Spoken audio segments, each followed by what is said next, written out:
Why is it that the most beautiful, awe-inspiring mansions in movies always need serious renovations and are occupied by ghosts? I mean, honestly, can't they just, shack up in some suburban neighborhood and just retire there? Picky.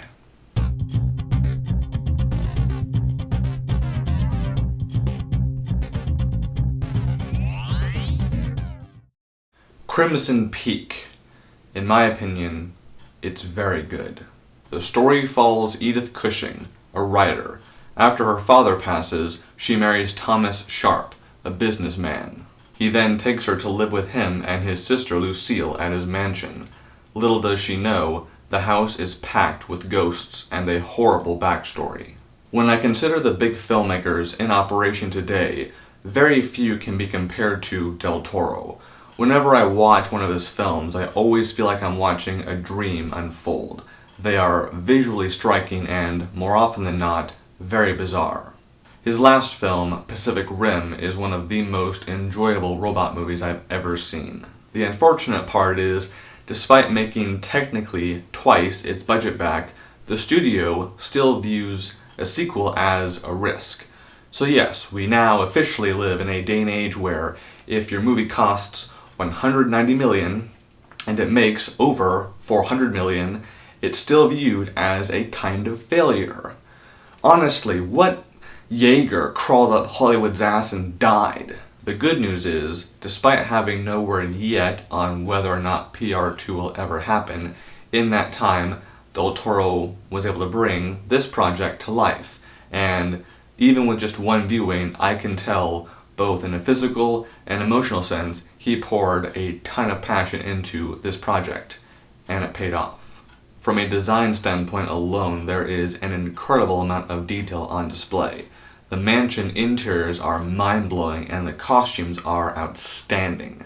Performance-wise, every actor is engaging, but out of all of them, Hiddleston and Chastain both blew me away. They are intense, and it's unsettling in the best possible way. My favorite scene takes place later in the film. I'm not going to spoil it, but it basically shows how Del Toro flips the roles and makes Charlie Hunnam's character the damsel in distress in this story. And by doing so, by not following convention, he empowers Edith's character. My notes for improvement fall under the casting, the editing, and the pacing.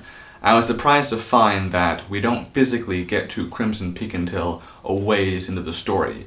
We spend about the first third of the film in Edith's hometown, and while not all of it is boring, it does take a while for the story to really gain speed. In regard to the casting, Charlie Hunnam felt very out of place to me as a doctor. As Pacific Rim proved, his physicality is more in line with a warrior, and so I feel like someone less muscular would have been more appropriate. Last but not least, there is the editing. There's a few times when the image will shrink to a circle, and within that circle will be a single object or creature that's important to the story. Now, it's a very interesting way to convey information, but ultimately, it is Del Toro force-feeding us information, and by not being subtle, he's not allowing us to discover that information for ourselves. And as an audience member, that's not nearly as rewarding. Now, all that said, should you see this? Well, ask yourself two questions. 1, are you a Del Toro fan? Number 2, do you love gorgeous looking films? If the answer is yes to both, then you have your answer. I give Crimson Peak 3.5 out of 5 stars. Thank you very much for your time. I appreciate it. Have an awesome day.